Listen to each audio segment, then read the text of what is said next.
안녕하십니까. 하나님께서 저와 여러분에게 복된 하루를 허락해 주신 줄 믿습니다. 오늘 아침 말씀은 요엘서 2장 14절 말씀 되겠습니다. 주께서 혹시 마음과 뜻을 돌이키시고 그 뒤에 복을 내리사 너희 하나님 여호와께 소제와 전제를 드리게 하지 아니하실는지 누가 알겠느냐. 혹시 누가 알겠느냐라는 제목으로 말씀을 상고하도록 하겠습니다. 하나님의 백성들인 저와 여러분의 인생의 길에 고난이 찾아올 때에 우리들은 엄청난 혼란 속으로 빠져버리게 됩니다. 이스라엘 하나님의 백성들은 하나님의 선택을 받은 특별한 하나님의 나라와 백성들이라고 그들 자신이 믿고 살았습니다. 그러나 그들에게도 엄청난 고난과 재앙이 밀려왔던 것입니다. 1장 4절에 보면 팥중이가 남긴 것을 메뚜기가 먹고 메뚜기가 남긴 것을 너치가 먹고 너치가 남긴 것을 황충이 먹도다. 그 땅에 먹을 것이 하나도 없이 만들어버린 그런 상황이 발생이 됐다는 것입니다. 파괴자들이 들이닥친 것입니다.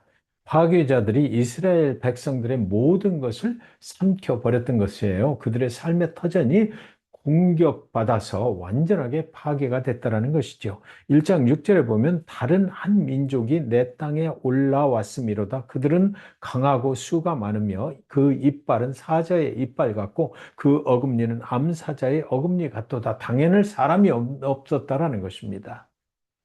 침략자들은 마치 사자와 같았습니다.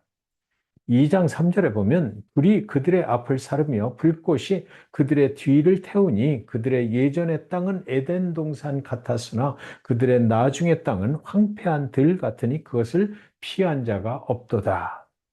이 엄청난 재앙 앞에선 백성들의 반응은 무엇이었을까요? 우리는 이제 다 끝났다, 망했다, 더 이상 어떻게 해볼 수가 없다라는 것이었을 것입니다.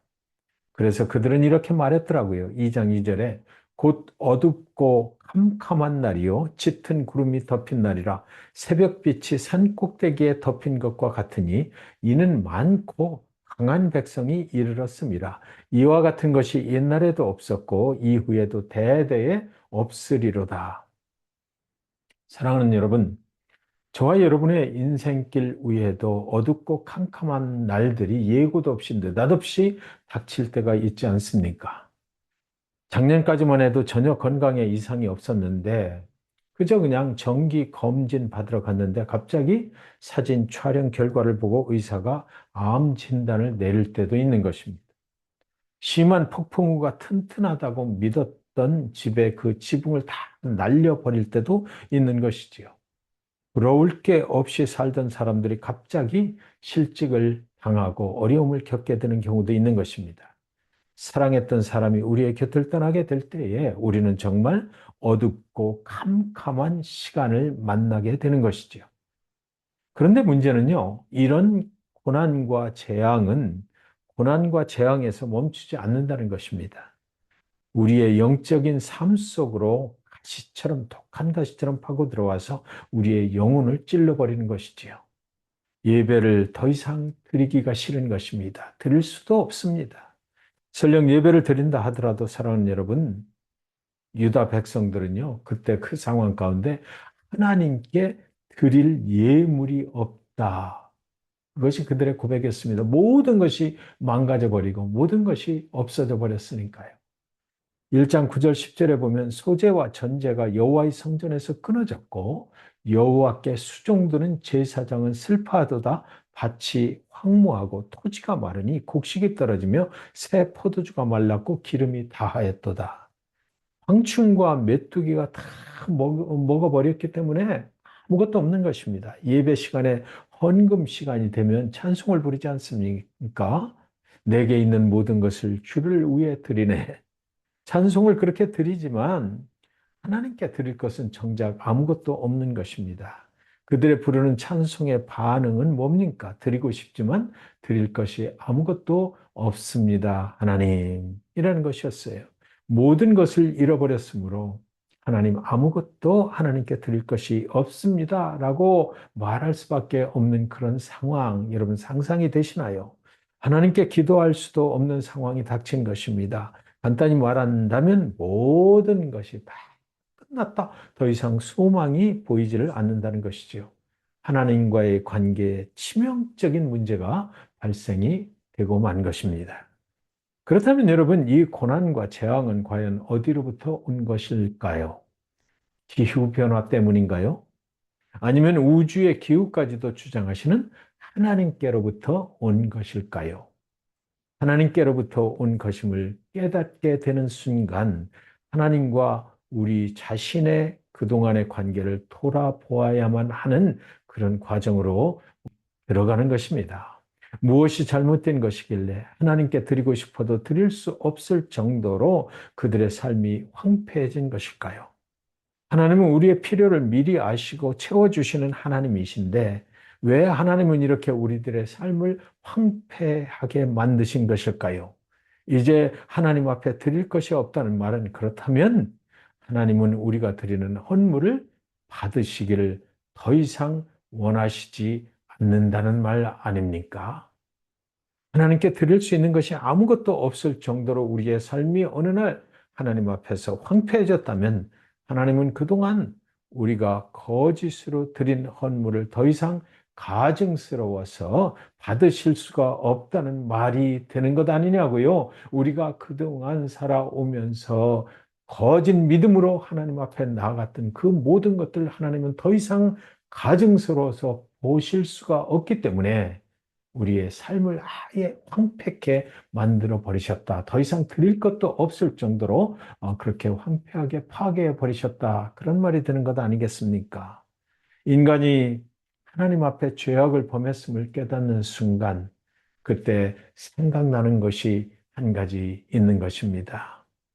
우리는 회개할 수밖에 없는 부족한 죄인이라는 것입니다. 그때 발견하게 되는 것은 하나님께 드릴 수 있는 것이 아직은 한 가지가 있다라는 것이죠. 그것이 무엇입니까? 내 죄악된 몸인 것입니다. 내 자신인 것입니다. 내 생명인 것입니다. 이 생명이 주께로부터 온 것이니 주님, 내 생명을 드립니다라는 고백이 우리들의 회개 속에서 묻어나오게 되는 것이죠. 남아있는 것은 오직 자신뿐이고 아무 권리도 주장할 수 없음을 그 순간에 깨닫게 되는 것입니다. 내 몸밖에는 드릴 것이 없습니다. 이 고백으로 하나님께 나아가게 되는 것이지요. 요엘 선지자는 이스라엘 백성들에게 이렇게 말합니다. 2장 15절에 너희는 시온에서 나팔을 불어 거룩한 금식일을 정하고 성회를 소집하라. 그들은 다 같이 모여서 금식하며 회개하는 것만이 하나님께로 다시 돌아갈 수 있는 길이라는 것을 깨달았던 것입니다. 지금은 이것만이 유일한 하나님께로 나아가는 길인 것이다라고 그들은 깨달았던 것이에요. 모두 다 나와서 우리 자신의 생명을 드리는 금식과 회개의 기도를 하라는 것입니다. 우리의 생명밖에는 드릴 것이 없으니까 이 생명을 가지고 우리를 회복시켜 주실 하나님께 혹시 하나님이 우리에게 그 황폐케 하신 것을 돌이키실 수 있을지 모르니까 그렇게 나가자라는 것입니다. 그때 비로소 그들의 마음 가운데 조그마한 소망이 일어나는 것입니다. 2장 14절에 주께서 혹시 마음과 뜻을 돌이키시고 그 뒤에 복을 내리사 너희 하나님 여호와께 소제와 전제를 드리게 하지 아니하실는지 누가 알겠느냐? 누가 알겠습니까? 하나님이 마음을 바꾸실지 누가 알겠습니까? 하나님은 우리의 금식을 기뻐 받으실 것입니다. 혹시 누가 알겠습니까? 하나님께서 우리를 회복시키고 새롭게 해 주실지 누가 알겠습니까? 재난 가운데 고난 가운데 머물러 있으면 그것으로 끝입니다.